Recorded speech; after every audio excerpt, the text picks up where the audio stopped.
eu un programme très chargé, il était obligé de partir.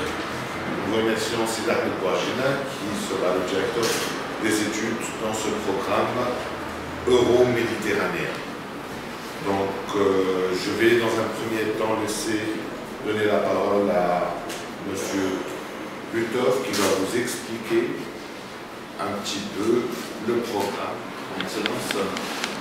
C'est un grand plaisir et un honneur d'être ici et de représenter le Centre international de formation européenne, une des 6 institutions qui est subventionnée opérativement par la Commission européenne. Nous sommes basés en France et très brièvement, je vais vous présenter notre projet commun qui est une coopération entre l'Université internationale de Tunis, le Bilgi University à Istanbul, Turquie, et en France.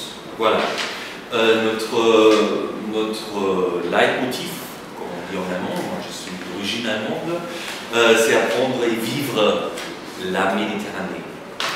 Et pour vous expliquer, très bref, qui sommes-nous? Le CIF, on a 60 ans d'expérience dans le domaine des études européennes en Méditerranée, mais sur l'Europe. On a des bureaux à Nice, à Istanbul et à Rome, et à Bruxelles.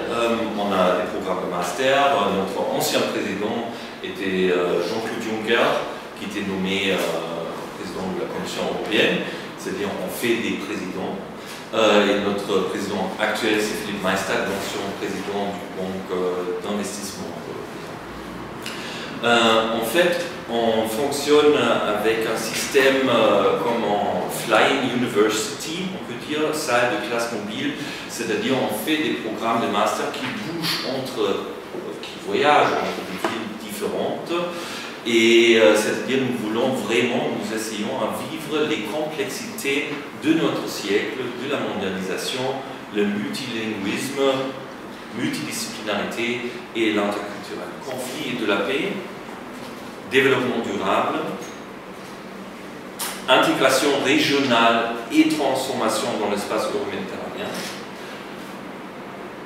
et politique et société méditerranéenne.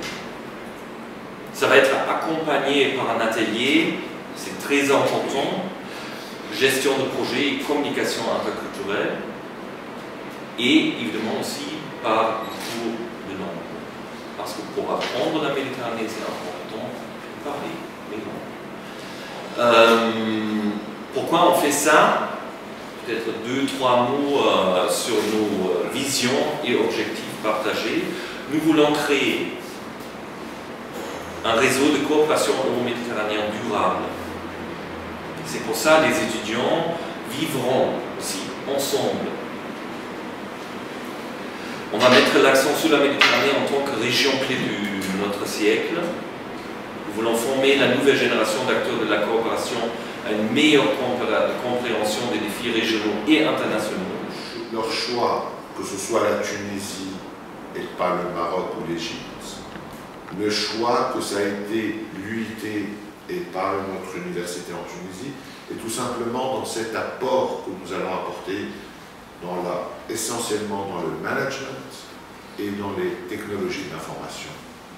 Justement, ces profils-là ne doivent pas être uniquement des personnes qui ont un diplôme, on va dire, entre parenthèses, académique, avec une reconnaissance scientifique uniquement. Non, pas du tout. D'ailleurs, il est accrédité par le CNRP en France, et c'est-à-dire qu'il a une valeur professionnelle très importante.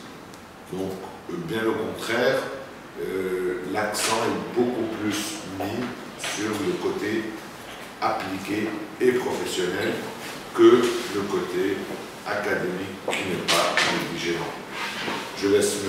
Butov présenter un petit peu le Centre international de la formation. Et je crois que c'est un très bon choix parce que comme ça on pourrait vraiment identifier les candidats qui seront les futurs leaders de l'espace euro-méditerranéen, de coopération euro-méditerranéen, et évidemment il faut parler les deux langues. Voilà. Il y aura, et malheureusement l'arabe dans l'Union européenne, c'est encore une langue qui pas trop, on va dire, étudié dans les universités.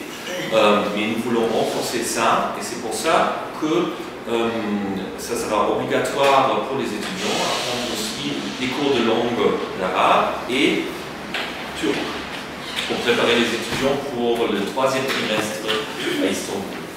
Et concernant la recherche, c'est on a des partenariats formalisés avec des institutions européennes, par exemple à Berlin, l'Institut für Europäische Politik, l'Institut pour la politique européenne. On a un partenariat avec le University of Sussex en Angleterre, à Brighton, et d'autres.